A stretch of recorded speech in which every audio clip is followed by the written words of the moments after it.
to a mid-level temperature. Yeah, this is slowly the cooling. normalizing process Right is what it's called. So you're not actually getting it back up to working temperature. Right. And you said this is a more forgiving steel anyway, as far as the annealing and heat treatments and things of that nature. And it comes in annealed, so Right on. you know. What does that actually mean? It just means the steel is more in a relaxed state. It's not hardened, and it hasn't been hardened. Right on. So the annealing is then what takes out those stresses. Right. Right on. Annealing, normalizing. And that's what that one's for too. Is there anything negative to be said for, like, if you were to take, while making a blade like this, and instead of actually hammering this down and working that edge, could you just do that on a belt grinder? Yeah, you could. You could take this piece of steel, cut it in the shape you want, throw it on the grinder, grind the bevels in, but don't get it too thin. Heat treat it, and then finish grinding. And yeah, it's a handmade knife, but there's no forging involved. Yeah, indeed. The way I kind of look at it is, if a hammer never touches the steel, then that's not forging. Can I see that knife that you were saying was your beater? You want to get the... Yeah, get the good one too. I just want to show them some of the actual interesting work. Like when you've got a knife like this that's been hand worked, you see, get out here in the light, I'll show you. If you can see the striations that's in this metal, that's intentional. Like that's an actual, I wouldn't call it a trademark quite yet, but this is definitely a mark of Hard Knock Knives. Like he does a lot of his blades with these striations, and these aren't things that you're going to get by just taking a piece of metal and using a belt sander on it and shaping it into a blade. Like that takes actual work. Here's a beater. Now let me show you one of his ones that's he actually likes. It's kind of hard to do with one hand. I don't want to cut my fingers off with those sharp ass knives. Now check this out.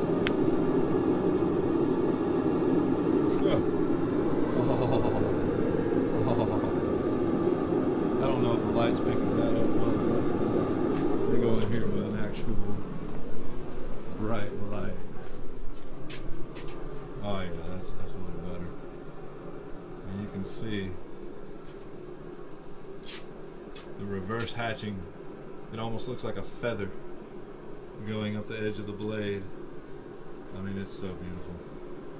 And actually, I can do you one even better than that. Let me set this camera down.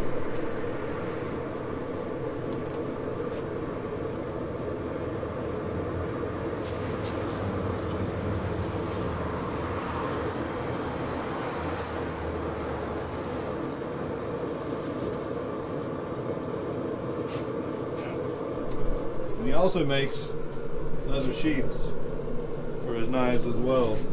Very, very well made leather sheaths. Show them how hard it is to actually pull out of there. Like the retention is awesome.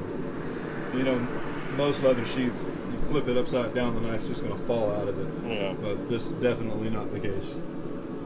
You could carry this thing upside down in a boot and be fine. Yeah, and this one just sold. And these, $150. $150 ain't bad for a handmade knife. In fact, it's a steal. Ha, pun intended.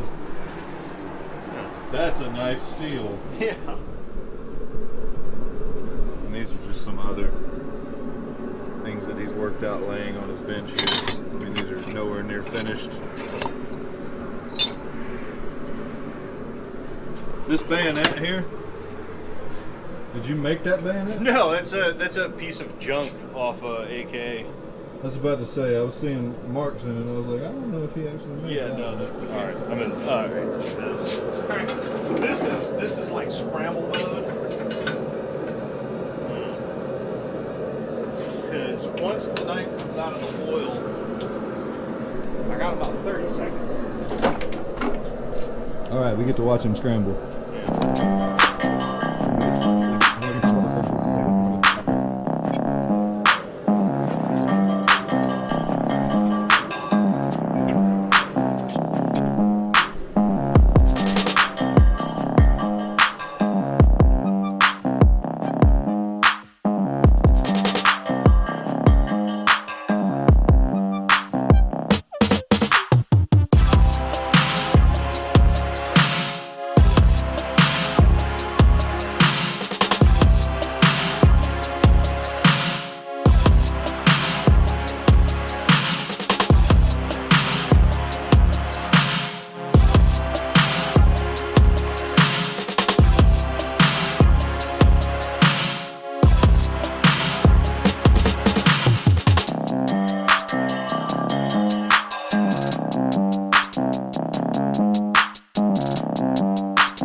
Now this end here, though, you could put a tool here, right? Yeah, I can totally attach a buffing wheel or like a sanding disc. This. You just have to remember leaning over this when it's on. Yeah. Don't get close. Fears me catch my shirt, suck my shirt and do it. I completely understand, though. Like, I make the same reference of when I'm getting my suspension and differential set up on the truck, I'm letting professionals do it because they do it enough and have the tools and they're already set up that it would take me too many trial and errors to get it right. Right. So buy what you can from the professionals until you're set up to actually do it to the level you want it to be done.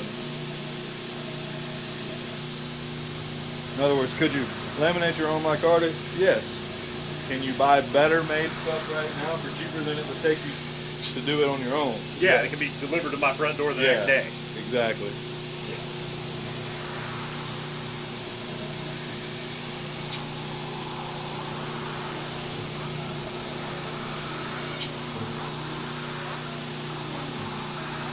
Now, do you use any kind of jigs or guides when you put the actual bevel on it and all that? It's all done by hand. Yeah. Right This on. isn't the best grinder for doing knife making, but it was the one that I could afford at the time, and it was way better than what I was using. With Well, I'll tell you what. that little piece of garbage down there. Looking at the actual bevels and the edges and how clean they are and how even they are, that's another reason why it takes the time it does. Yeah. Because the edges of your knife look like they're machined. They're so like perfect on both Yeah. sides. But I still want to give the knife that handmade look. I don't want to make it Indeed. look like it was pumped out of the factory. Well, I mean, one of the reviews you see from factory-made knives is that, you know, one bevel will be indented on one side more than the other, or they'll be uneven and stuff, Yeah. like, because they don't have the right kind of quality control. These aren't going out of here until you put hands on them 40, 50 hours. I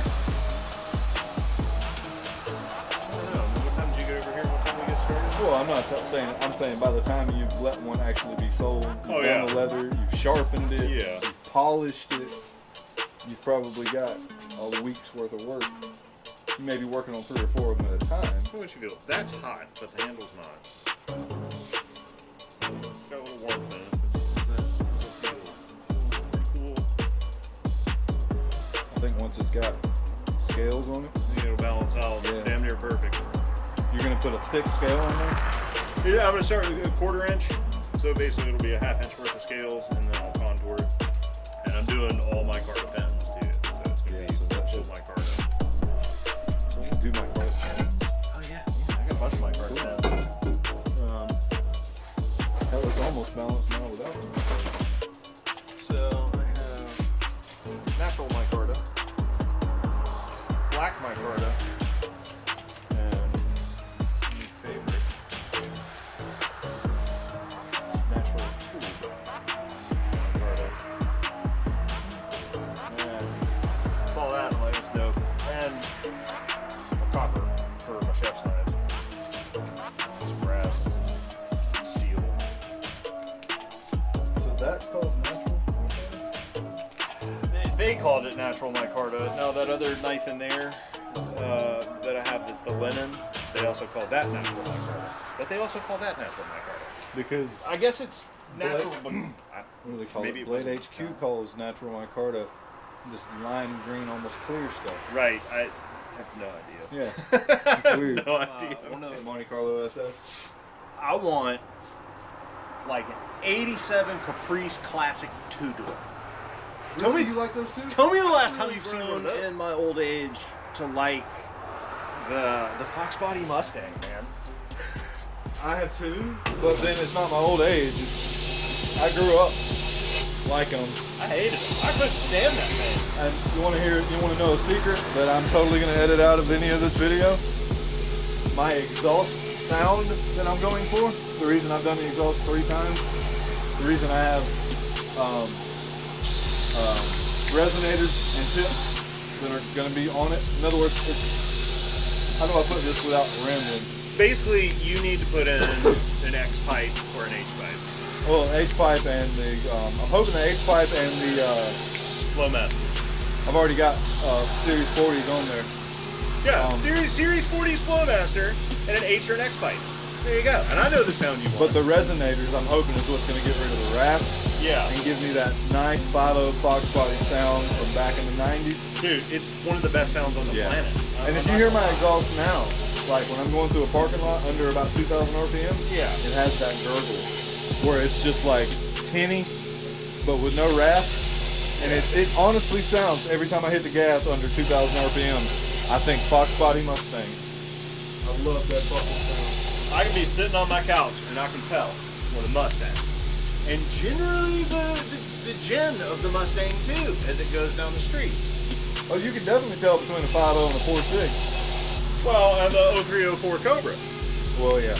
I mean, that one right there, dude, that was a cool ass car. Well, are you talking about the NA Cobra or the supercharged Cobra? Supercharged. Yeah, you're gonna hear the whine first.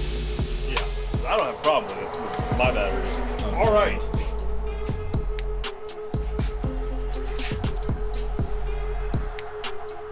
So you say this is going to go in an oven, Let's go in the oven. and that's going to keep everything perfectly straight. That's the idea. Let it cool down for a minute.